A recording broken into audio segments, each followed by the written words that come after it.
Sebring saw Jens Hansen kick off the season with back-to-back wins, but newcomer Danny Dzelski is proving to be a hot shoe that could be a real match for the driver of the 12.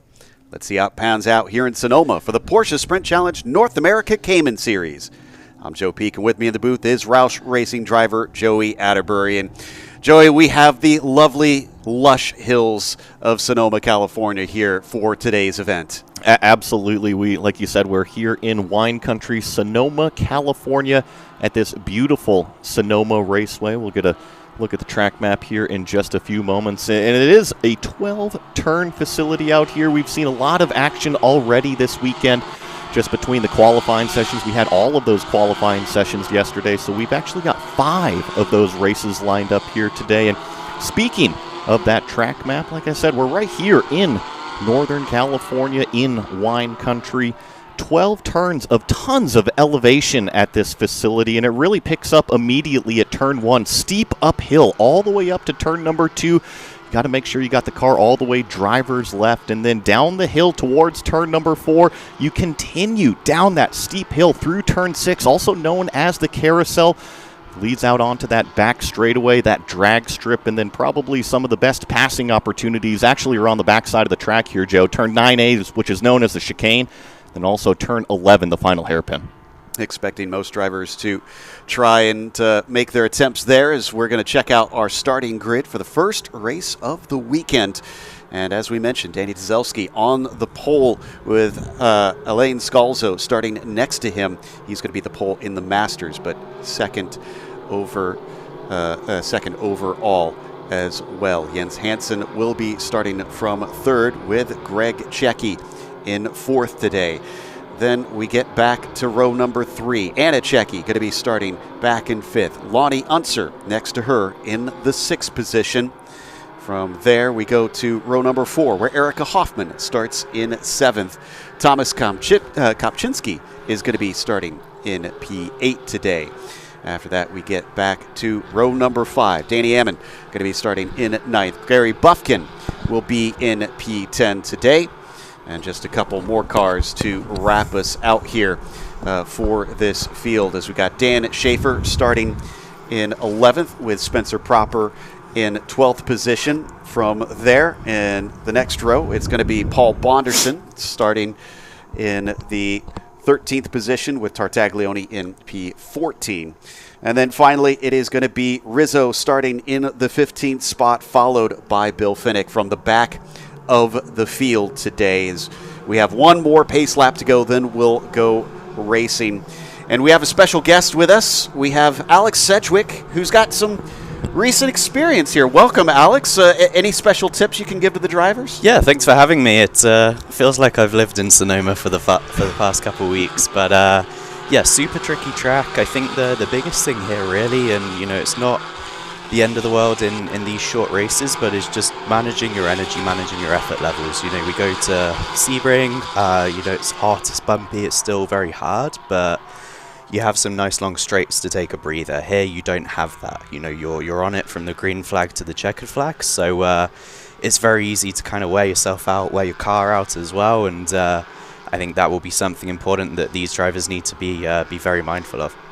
And Joey, Alex mentioned something that we should touch on, the heat difference from what we saw in Sebring to here. It's a pretty cool morning for these drivers to start off. Very much so, yeah. Sebring was, call it, almost 80 degrees ambient temperature, and it's kind of going to be approaching 70, 75 during the middle of the day here at Sonoma. So much, much cooler in the morning. And talking about that temperatures, you got to make sure those tires are up to temperature on such a cool morning. Thankfully, there's not too much moisture out here in the air at Sonoma in April, so don't have to worry about the track being too slippery other than that track temperature.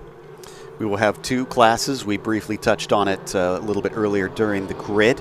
The way to know the difference between them is if you see the white boxes around the numbers, that is the Pro-Am class, and then the Masters class will be the yellow boxes around the driver's numbers.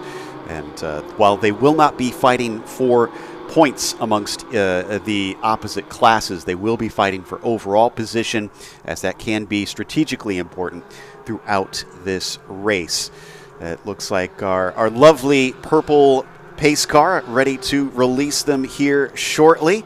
Hopefully we should have some good racing for 35 minutes plus a lap today, and I can see the cars now lining up as they exit the chicane, getting 2 by 2 ready to go, Joey. This is the moment in the pre-race where everybody's got all those anxious nerves. The pace car is going to be pulling off the racetrack, drivers left, and it is all up to our pole sitter, Danny Deselski, up here to manage that slow pace all the way up to that start zone when we get the green flag. What kind of start are we going to get? Turn 2 is notorious for being difficult to avoid problems at the start of these races.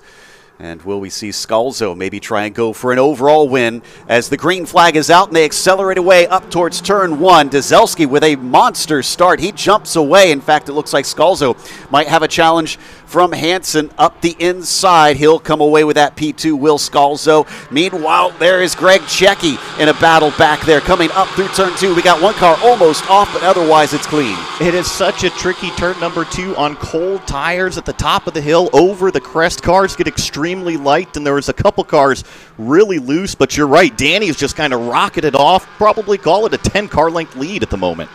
And how important, Alex, is the track position here in these races? Because this place is kind of known for passing being a bit difficult. Yeah, it's crucial. You know, the start is always your biggest opportunity and your biggest risk of gaining and losing positions, obviously. But, you know, everything feeds into the next corner here, so there's not a lot of great passing opportunities. You know, 7's a good one.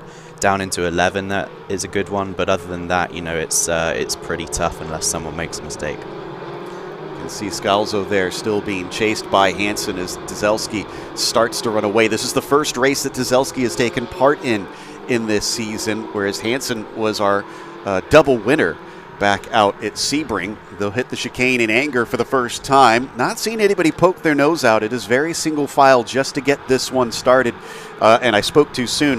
There's 3 wide behind them off screen here, and I think they're going to be able to navigate that, but this is still a hot battle for that P2 overall as Scalzo tries to keep himself sort of buffered between he and Greg Checky, who is the next in the Masters class. Well, I really think that Alex nailed it on the first lap. It is your best opportunities to go up there and make those passes, grab that track position, and Danny has taken advantage of it. I also saw Anna Checky getting up in that 9A, 9B complex down there in the chicane. That's that blue and white car, the number 27, so she's got a nice start going third in the Pro-Am class. That's Lonnie Unser in the purple and white just behind her. I spoke to Lonnie after qualifying, and we thought that maybe she seemed a little out of position compared to what we saw in Sebring, but she felt confident. She seemed to feel very good about how the car is doing, and we'll see how it pans out over the course of the race, because as we know, Alex, it's one thing to be quick over one lap, but you got to be quick for the whole race. Absolutely. You know, consistency is super important. Managing your tires as well as they drop off and not, you know, falling back in the later stages of the race is going to be really crucial.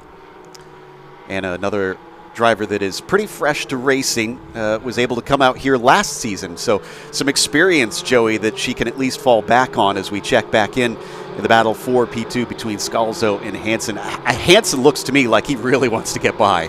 And remember, we talked to Scalzo yesterday after qualifying. He was very confident in his ability to go out there and turn extremely fast laps. Remember, he is your Cayman Masters pole sitter and your Cayman Masters leader right now. But he also said if these guys in the Pro-Am class are kind of threatening for the pass, he's not going to block them. He's running his own class out there, and he is aware of that. And this is an opportunity right here. A look up the inside from Jens. Is he going to be able to get side by side is the question. Space being left just barely down at the apex. They almost make contact. They'll get away with it. That was more aggressive than what he made it sound like he was going to be, Joey. Agreed. You know, I wouldn't say that he closed the door, but he left maybe 1.1 car widths there at apex, and it was a pretty close call door to door, but Scalzo for now hangs on to second overall. This will make Jens maybe think twice and have to try and make a more high percentage move if he wants to try and get that pass done. He's already lost about 3.5 seconds, 4 seconds make that, up to Danny Deselski. He's going to look down to the inside of turn 4. He's not wasting time. Scalzo this time will give him much more room. Shuts the door before Anna can get by, but that moves Jens up into P2. And you saw Scalzo kind of think twice about the turn in. It was a pretty aggressive move from Hansen, but totally fair and clean. Just got on the brakes really good down there at that downhill turn 4 and was able to execute the pass. And now Anna Cecchi's got Scalzo in her sights. It looks like it's not over for Elaine here, Alex. What's going through a driver's mind when they're dealing with drivers from different classes that you know it's not for points, but you don't really want to give up too much track position? Yeah, exactly that. You know, it's a nice buffer to have over the next car in class that, you know, he has to get through 2 cars or you have to give 2 spots away to be at risk of losing a class position. But on the flip side, it's very easy to get into a battle or take risks that you don't necessarily need to do trying to keep those cars behind you. So it's always a balance. I think, you know, Scalzo was very smart there. You know, a little bit risky at 11, but yeah, in the grand scheme of his race, it's better to let Hansen go and get on with the Masters fight. So we'll watch and see what Jens can do now that he's going to start his first lap with clear air in front of him. That last one obviously is going to be a little bit slower than you'd expect, but can he catch Danny and try to challenge for a 3rd straight win as we continue to watch Anna Cecchi leading Lonnie Unser. And if you're recognizing those names, Greg Cecchi back there, that's because Greg is actually Anna's dad. And I know they're very competitive on the track. She really does not like being beat by her dad, Joey. I think there was only maybe a 1/10 of a second or less than a 1/10 of a second between them in qualifying, and it was so cool to watch him back there a few weeks ago at Sebring. Of course, Anna's in the blue and white Cayman, and Greg is in the yellow and white Cayman, but then they also do the endurance racing where they both hop into Greg's car and share the car together. So I love the dynamic between the two. They're both trying to constantly beat each other. Makes me wonder if he does get close, though, if she'll let him through, because he's fighting with Scalzo here. He's second in the Masters right now, and it certainly looks like he's got pace in comparison to Unser, because he's suddenly rocked up to the back of that car. Whoa, really rocked up to it. Ooh, got a little bit loose there coming out of that hairpin at the end of the drag strip, and kind of has to get out of the throttle, collect the car, loses a handful of track position lengths there, but thankfully did not spin it around. Yeah. Definitely made just the slightest of contact to the back of that car. I have to imagine that weird sort of double apex hairpin, Alex, probably has a few different lines you can take. Yeah, it's pretty awkward, and it also invites a lot of that, you know, because you have this middle section where it suddenly gets super wide, you have a lot of space, the fastest line is to swing out, you know, almost over the white line, over the track limits, so it's very inviting for the car behind to try something, and, you know, as the car in front, you're focused on your apex, you're focused on getting the car in. You know, it's normally pretty loose there as well, so you already have a lot to manage, and that means you don't necessarily check your mirror there. So it's definitely a pretty risky point, but, you know, if you can get it right, it's a good passing opportunity. Joey, it looked to me like maybe Anna was a little bit offline coming up into 2. Not sure if maybe the car was out of sorts or she just missed an apex. I saw she was a little off the apex down in turn 11 a couple laps ago as well, so I think that she might still be feeling this track out. Remember at Sebring, she felt that those first couple laps were the tires, the warm-up procedures. She was just wasn't quite confident in the car, and then as the race goes on, she builds that confidence and gets faster.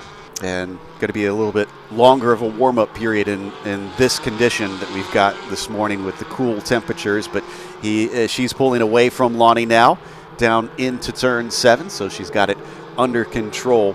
Erica Hoffman back there in 7th, watching just outside the podium. In the top 5, though, in that Pro-Am battle. Probably would like them to fight a little bit to help her get a chance to try and be a part of that one, as we once again come down the hill and into the chicane, but nobody able to do anything at this stage amongst them. Still 26 minutes plus 1 lap to go. Well, the car's coming down to what is turn 11 down here, and I think that Anna might be missing her father out there, putting pressure on Lonnie Unser, because here comes her Unser down in that turn 11 hairpin. So that's exactly where I saw Anna off of the apex a couple laps ago, and once again, she kind of left one car width down there on the inside of the racetrack. If Lonnie sees that, she's going to take advantage. Now, as for our leader, Zizelski looks like he is pulling away. I'm trying to see what the last laps look like between them. Hansen, if that's right, that's almost 1.2 seconds slower the last time by. Dzelski is on fire right now. Yeah, a 42.8 out of Danny leading this race. A 44.0 out of Jens Hansen in second place. And that's kind of like what we saw yesterday in the practice times. Danny was fresh off of an SRO weekend last weekend here, driving the exact same car, so he's very familiar enough to pace. He runs in other single-make series here in North America, as well as having competed in open wheelers. So he's got a lot of experience considering how young he is, and certainly looks like he could be a real talent coming up through the ranks here soon, and showing up for his first race in Porsche Sprint Challenge, and not only winning it, but winning it by a wide margin will do no harm for his reputation. He is in control right now and doing an extremely good job of managing that pace, because if he continues to grow this, I mean, I see Sector 1 and Sector 2 are purple lap times for Danny right now. So if we thought that last lap was fast, it's about to get even faster.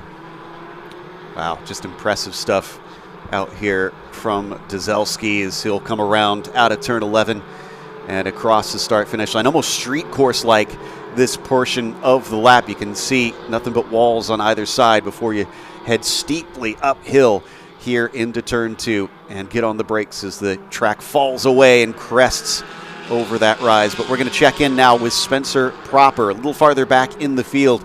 Pro-Am drivers surrounded by nothing but Masters drivers, unfortunately, right now.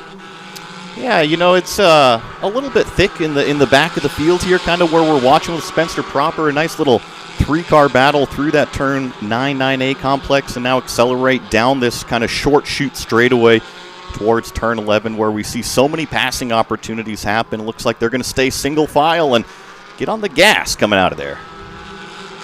And these are all drivers that are learning just as much back here, as this is the bottom rung on the Porsche ladder system that they help train drivers, find talent in this system. So a lot of drivers that are really kind of growing and developing down here. So even here at the back, there's a lot on the line for them. And I think I saw one of those cars, the trailing car, the caboose and the train, really get loose up over turn number 2.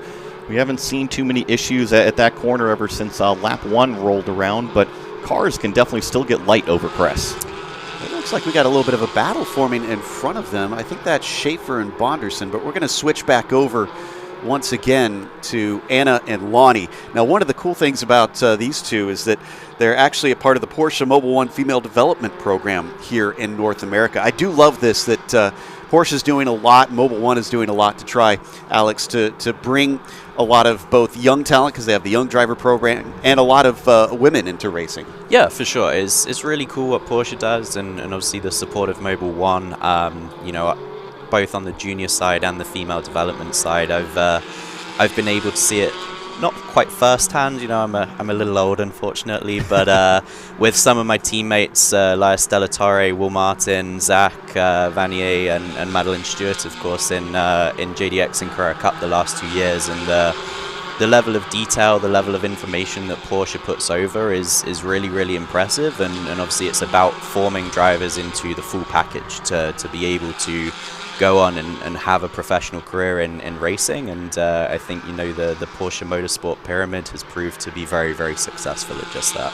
You don't have to worry about feeling old around Joey and I, just so you know, as it looks like Schaefer managed to put the moves on Bonderson down into the chicane, so he moves up into 11th overall. And that was 4 points in that Masters category. In fact, it looks like he's already starting to take off, Joey, and pulling away. Sometimes that happens, right? You're held up by a car in front of you, and as soon as you get around them, you're finally free and clear to hit your own brake markers, roll your own apex speed through there, and just kind of do your own laps. But this 3-pack is soon to be a 4-pack as well, because Greg Checki, remember, he made that mistake in that corner we were just watching a handful of laps ago, but he is the fastest of this 4-pack right now and is approaching the back of Unser. To your point, not only did he set the fastest lap of his class last time, he's got 2 more purple sectors in the first part. Oh, as we got cars off, both Lonnie and Anna are in the wall out of the chicane. I looked away for just a second. Was there contact, Joey? You know, I was doing the same thing you were, and really unfortunate that it's right there where the concrete wall is. It's just past a tire barrier, so extremely unfortunate for the two females that were running at the front of this field.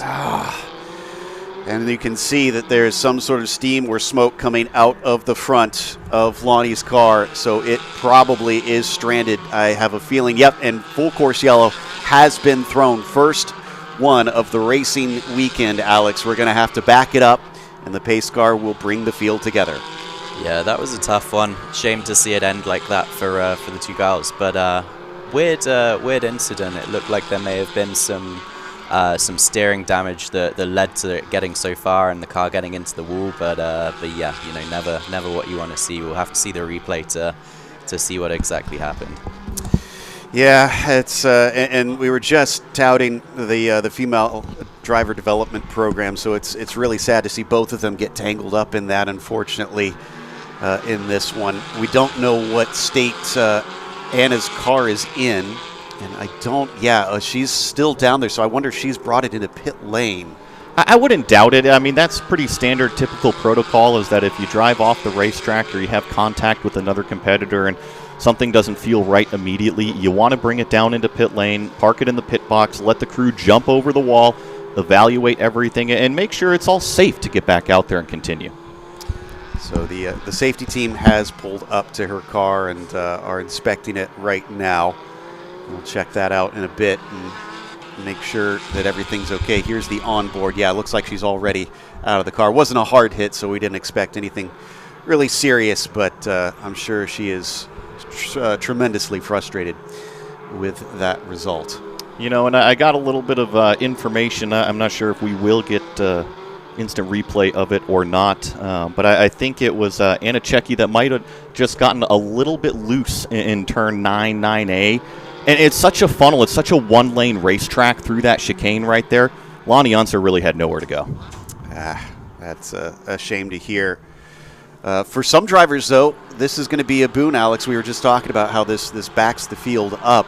Jens Hansen now has that gap erased, and while he doesn't have the pace, do you think there's something he could do to maybe utilize this? For sure. I mean, his hope really is to pressure the leader on the restart and, you know, see if he can make a mistake before he gets into his groove. I think it sets up a pretty exciting finish in both categories, because our first two in Masters are now together as well, and then right behind them, it's not all over for the female driver development program in this race yet, because Erica Hoffman is right there in P3.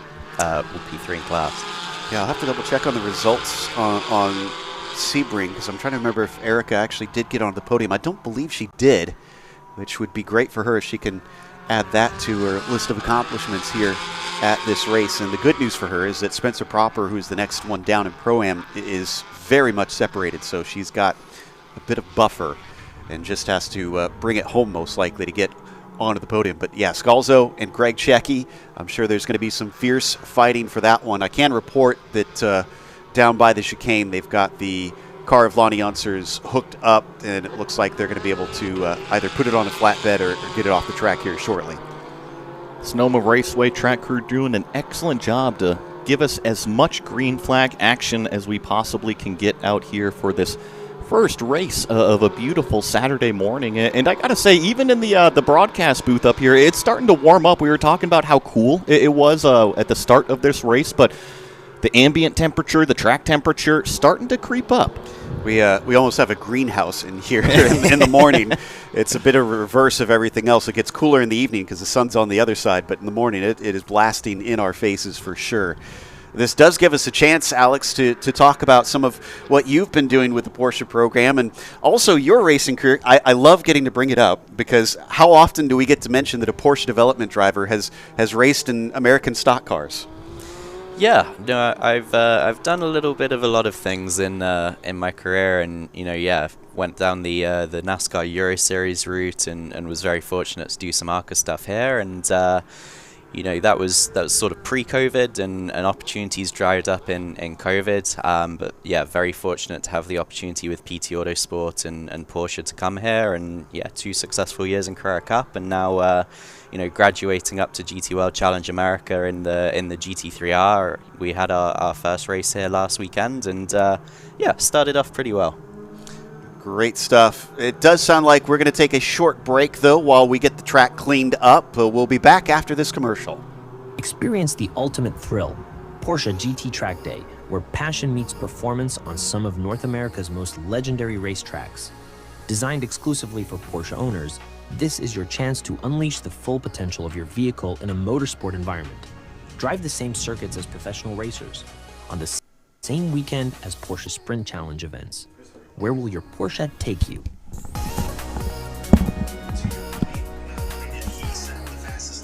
With limited space, every Porsche GT Track Day ensures a premium, exclusive experience. You'll get nearly 3 hours of track time, starting with reconnaissance laps, progressing through lead-follow sessions, and culminating in exhilarating open laps. Plus, strap in for heart-pounding hot laps with a professional race driver. I thought I was fast. Didn't resemble anything that I've ever done. Beyond the track, immerse yourself in VIP hospitality, premium viewing areas, and exclusive paddock access where you can witness Porsche Sprint Challenge teams in action. Spots are limited. Scan the QR code now to reserve your place at Porsche GT Track Day.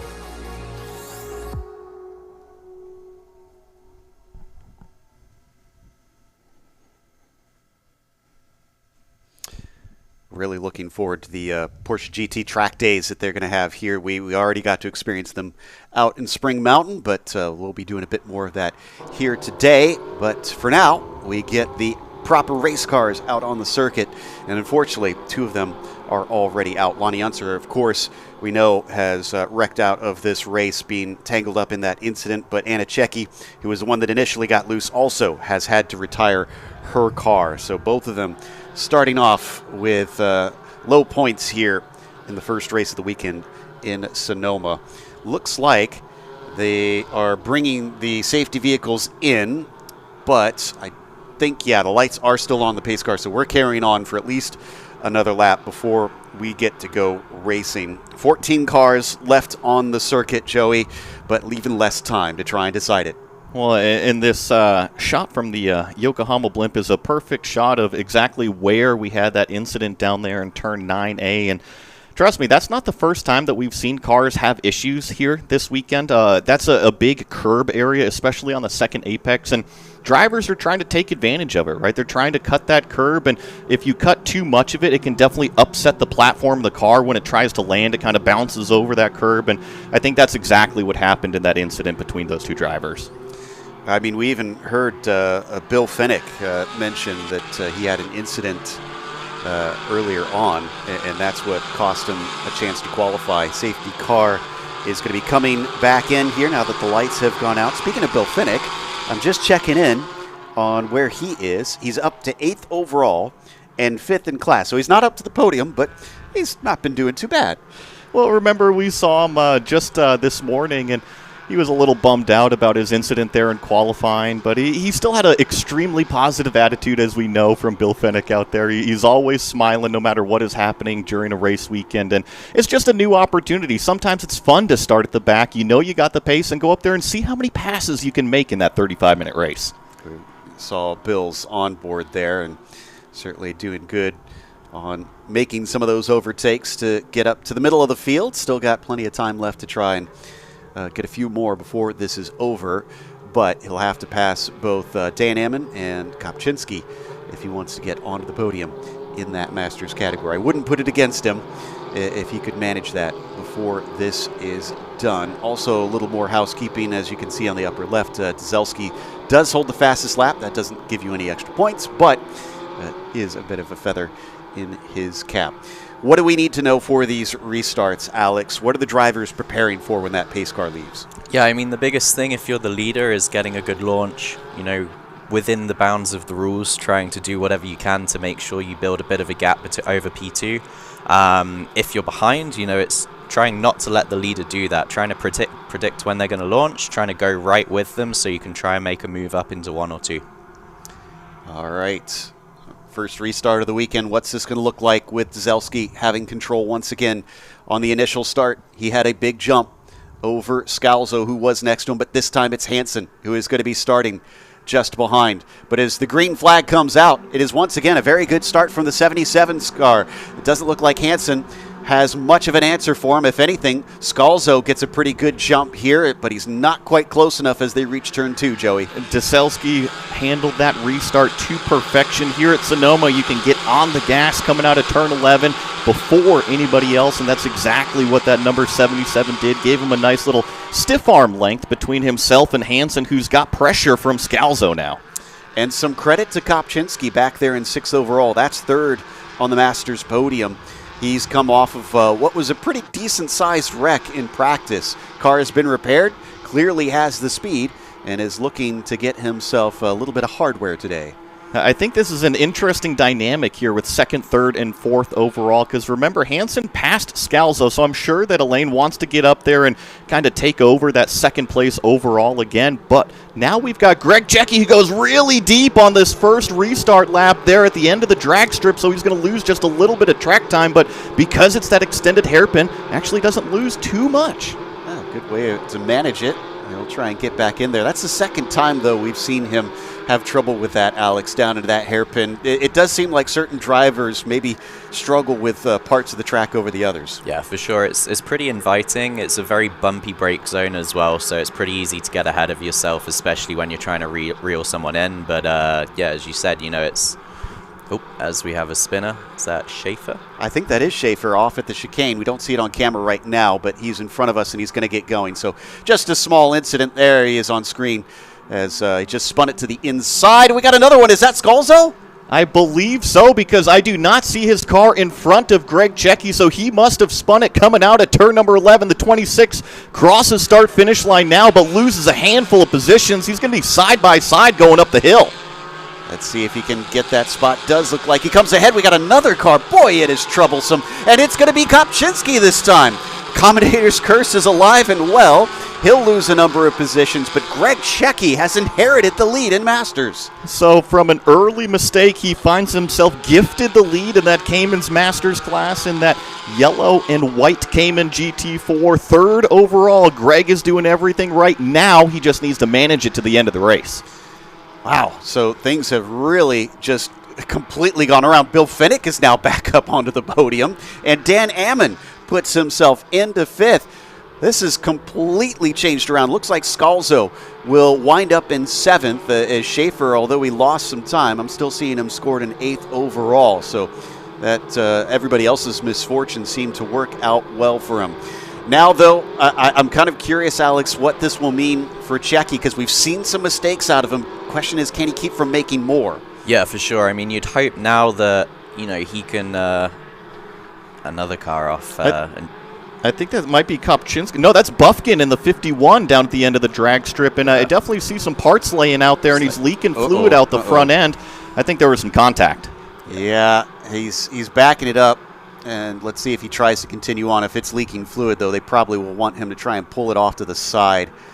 We'll see if the crew is communicating with him what's happening outside of the car, because he's got a limited view in there. Deselski continues to lead, Hansen in 2nd, Czecki 3rd overall now, and he does have Erica Hoffman sitting in 4th behind him, so that is a buffer between himself and Ammon. There is the car of Hoffman there behind in that dark-colored machine. I think I see that car of Bufkin rejoining the racetrack right now. I can kind of have a view of it outside of the broadcast tower, but the one thing that does concern me is if there's any fluid down there on the racetrack, especially going through that slow speed area when you're hard on the brakes. Yeah, it's not going to be a good thing, but it looks like much of it was on the outside of that corner, so hopefully that'll be at least decently outside the racing line. They're still following Deselski, the 77, leading the way already up by over 4 seconds last time across the line. Everybody else's problems have just been a real boon to him. He has made up a bunch of time in only a couple laps since the restart. It's almost a repeat of what we saw on the initial start of the race. Deselski definitely has lots of pace out here today, or I should say this weekend, and seems to be the class of the field. Really just not wasting the opportunity as he weaves his way through the chicane, being followed by Hansen, who just can't seem to keep up the pace in comparison. So 6 minutes plus 1 lap to go. We're close to the end. It does look like I saw Buffkin coming down pit lane. Yeah, he is coming to his crew now, so he is out of the way. And, even on pit road, I see the trail of fluid that car kind of left. I think it's only water, though. The radiators are up front in these Porsches, so I don't think that there's any oil on the track, per se. I think you're right. It's relatively common to see if you get into the back of somebody. So I suspect he maybe outbraked himself a little bit, or something happened where he got into something coming into turn 7. Just been smooth cruising here for the 77 of Danny Dzelski, up and over turn 3A and down into 4 once again. As we've got, call it 5.5 minutes plus 1 lap left. The other name that's catching my eye up here, Joe Peak, Erica Hoffman. Remember, we were talking about if she could get onto that podium. Well, guess what? From everybody else kind of making their own mistakes, Erica has stayed mistake-free, finds herself third in that Pro-Am class. We've got a word from race control that the 51 and the 24 are under review for an incident, and it just popped up that 51 is officially retired. So that's our third of this race that is out of it. And I see Rizzo is in pit lane. He is the 24 that was mentioned.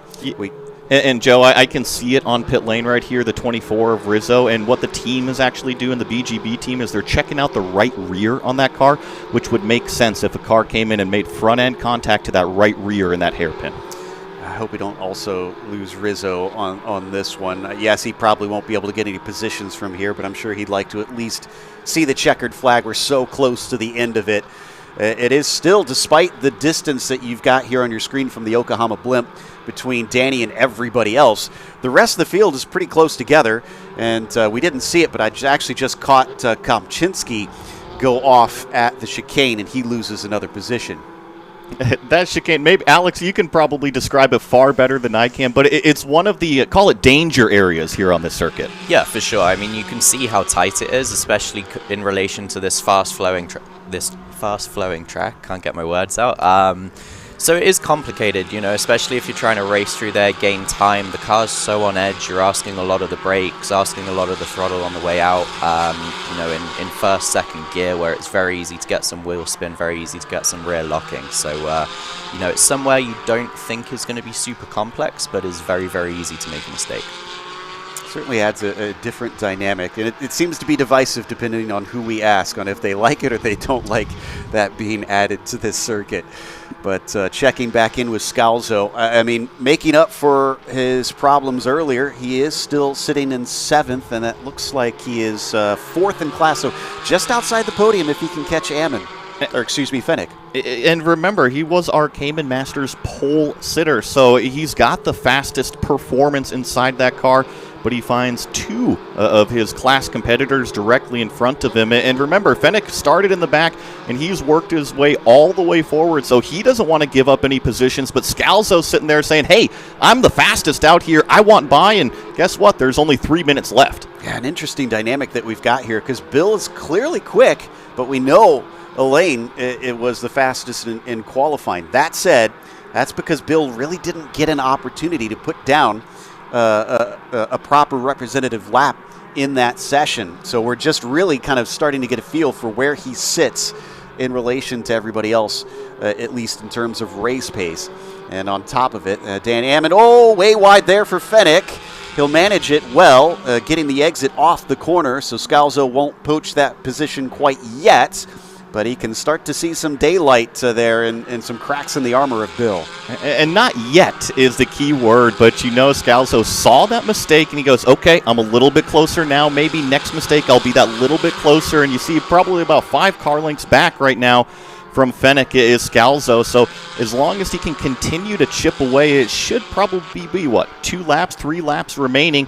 There is still time to get that pass done if Fennick makes another mistake. And on top of that, Elaine, I mean, look at how close they are to Ammon, just in front of them. So there could be a second place in order for Scalzo. And I'm pretty certain that he is thinking somewhat about the championship this season with the good start that he's had. So he does not want to throw away any points available. I think this is a great performance out of Ammon as well. That's a name that we haven't really mentioned much this race. He just kind of finds himself up there. And here comes Scalzo deep on the brakes. Can he get the car stopped? Yes, he does. Fennick thinks about going down the inside, but there's no room there. Scalzo up a position. Wow, I was a little worried there that with Ammon so close to them, he might find himself chopped off at the apex, but he had just enough to squeeze in between them. And look at how quickly he is taking off now, leaving Fennick in the dust and setting off with basically, I think, 2 laps to go to try and overtake for P2. And he's got Ammon pretty much right in his sights now, really using a lot more of the racetrack. You see that orange car of Scalzo really use those exit curbs and then swing it back out driver's left. Ammon a little bit early on that turn-in right there for turn number 11. See if it's going to cost him anything on exit. It actually hits his marks nicely and is able to accelerate away. Alex, how does a driver manage the adrenaline in a moment like this? I'm pretty sure it's got to be through the roof for Elaine. It's pretty tough, and the biggest thing, and kind of what we just saw from Bill as well, is trying not to let it make mistakes. You still want to be focused on what's ahead of you, not driving in your mirror. I think with Bill as well, he's done an awesome job to get through the field from the back.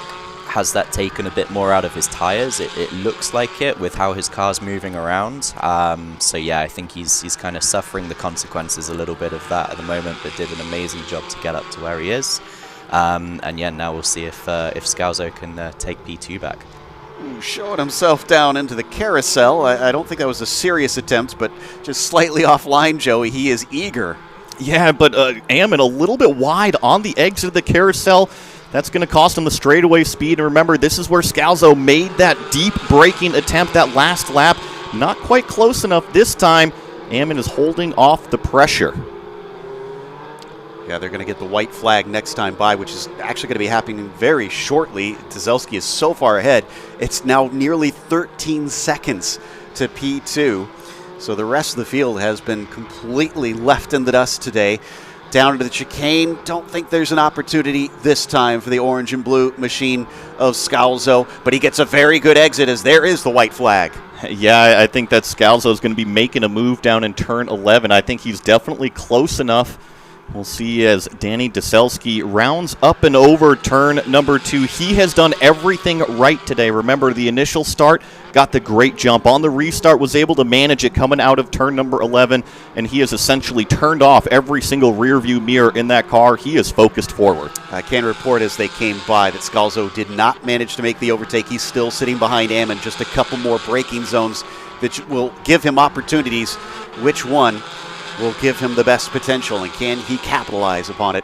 Deselski just around for half a more lap, and he gets his first win in the Porsche Sprint Challenge North America Cayman Series by Yokohama. And on top of it, Joey, he's not slowing down. No, I just noticed timing and scoring that last lap from our leader. Purple, fastest lap of the race, a 1:42.2, and compare that to the qualifying times that he put down. That's about a second and a half faster than yesterday. Keep trying to watch for that orange and blue car. He's still behind, it looks like, so he's not been able to get himself into P2, but he's at least on the podium as we continue to watch the 77 plunge down into the chicane for the last time in our first race of the day. Just one more real corner to go down through 11, then it is flat to the floor to collect his first checkered flag. And I'm sure he is going to be beaming inside that car, knowing that he has really just put on a clinic today, and he is going to be hard to beat. There he is. Danny Tuzelski is going to win today here at Sonoma for race 1 in the Caymans. An impressive gap after that full course yellow flag, over 15 seconds to Hansen, who's going to be coming across the line here momentarily, collect that second in the Pro-Am class, and then talk about a big one right behind. Greg Checky is going to win your Cayman Masters class. That is his first win in this series. I am sure he is going to be absolutely beside himself celebrating. And it was so close for second, but Ammon comes home just a couple tenths shy of P2. Excuse me, Scalzo does. It was a tremendous rebound for him, right? He had that mistake right in the middle of the race. And sometimes as a driver, you're always thinking about that, but the good ones, they can kind of toss that bad idea out the window and focus forward. That's exactly what Scalzo did and was able to rebound.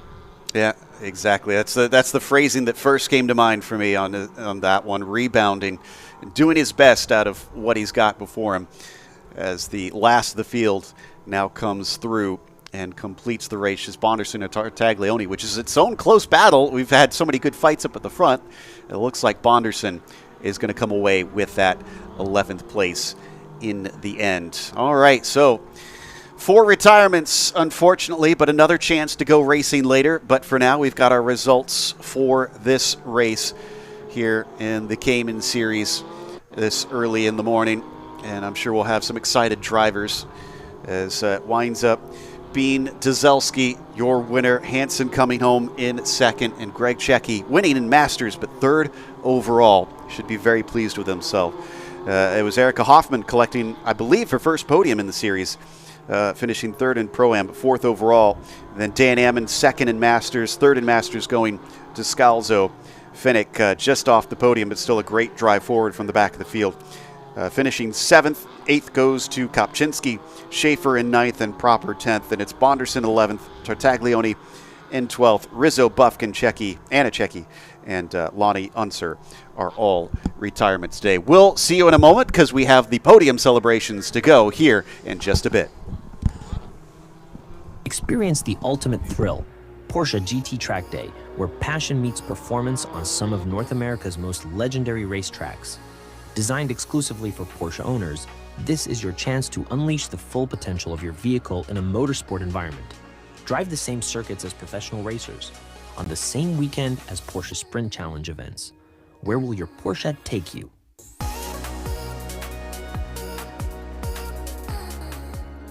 With limited space, every Porsche GT Track Day ensures a premium, exclusive experience. You'll get nearly 3 hours of track time, starting with reconnaissance laps, progressing through lead-follow sessions, and culminating in exhilarating open laps. Plus, strap in for heart-pounding hot laps with a professional race driver. I thought I was fast. Didn't resemble anything that I've ever done. Beyond the track, immerse yourself in VIP hospitality, premium viewing areas, and exclusive paddock access where you can witness Porsche Sprint Challenge teams in action. Spots are limited. Scan the QR code now to reserve your place at Porsche GT Track Day.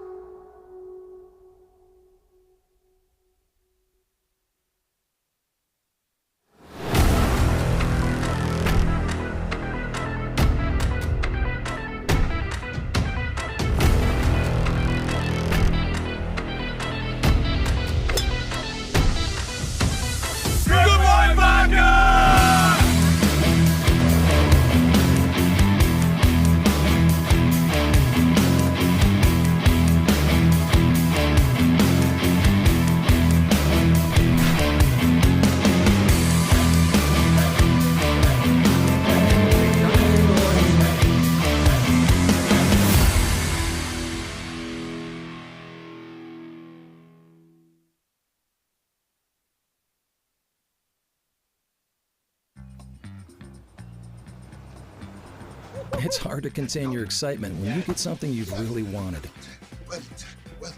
Like the gold standard in automotive protection, WeatherTech floor liners. With deep sculpted channels and laser measured for total protection in the front, back, and even up the sides. Dad, you're going viral. What? WeatherTech me. So don't be shy, enjoy. Order your premium American-made products at WeatherTech.com.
Experience the ultimate thrill, Porsche GT Track Day, where passion meets performance on some of North America's most legendary racetracks.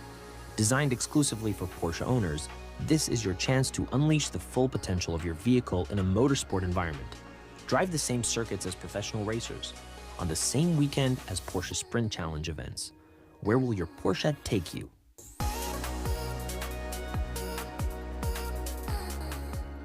With limited space, every Porsche GT Track Day ensures a premium, exclusive experience. You'll get nearly 3 hours of track time, starting with reconnaissance laps, progressing through lead-follow sessions, and culminating in exhilarating open laps. Plus, strap in for heart-pounding hot laps with a professional race driver. I thought I was fast. Didn't resemble anything that I've ever done. Beyond the track, immerse yourself in VIP hospitality, premium viewing areas, and exclusive paddock access where you can witness Porsche Sprint Challenge teams in action. Spots are limited. Scan the QR code now to reserve your place at Porsche GT Track Day.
Number 72 of Greg Checky.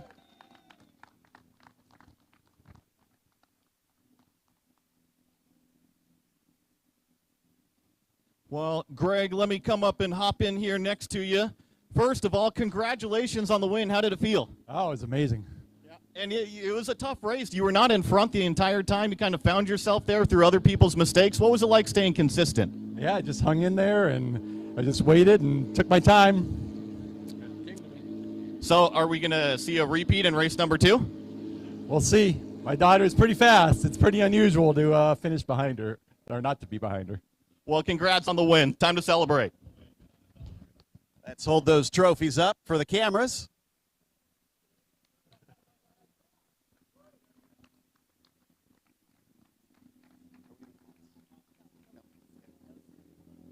And now we get to do everybody's favorite part. Let's spray some champagne!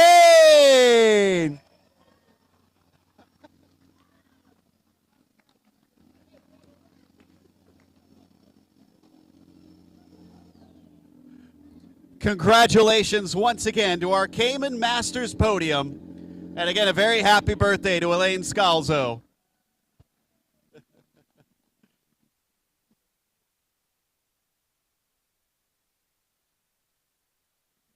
Next up, there's no surprise for our Apex Award. Today, our hardest charger was the driver of the number 15, Bill Finnick.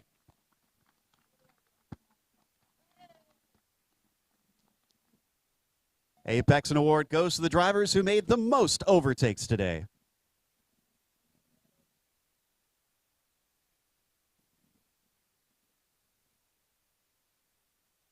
That brings us to our Cayman Pro-Am podium. Starting off with third place, it's the number 21, Erica Hoffman.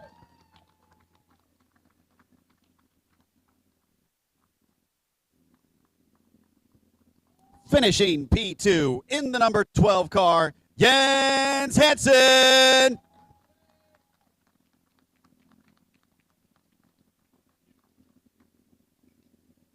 And our winner coming in his very first race, driving the number 77, Danny Deshelski.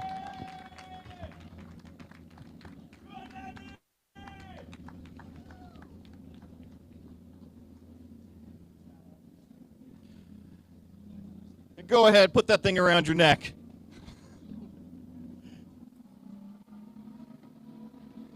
So, Danny, you've been out here in Sonoma for a couple weeks, had a good performance last weekend, and it's got to feel good to stand on top here right now. Yeah, it feels really nice. You know, we had a somewhat challenging weekend in SRO, and VPX Motorsport, Charlotte Mechanical, they've done a great job. They're putting together a really good program. Team's done a great job, so just more of a focus to manage the pace this weekend. So what's the goal for race number 2? You've already got a fast lap. You've already got a win. What's next? Try to do the same thing and just work on improving my driving. Great job out there in race number 1. We'll see you in race 2. Congrats. Congratulations indeed. Let's hold up those trophies high for the cameras.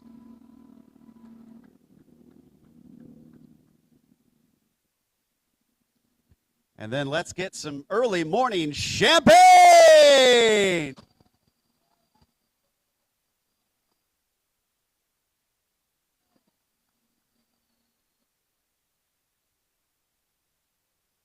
That's our podium ceremonies for the Porsche Sprint Challenge North America Cayman Series. Up next, we have the North America GT3 Cups hitting the track soon.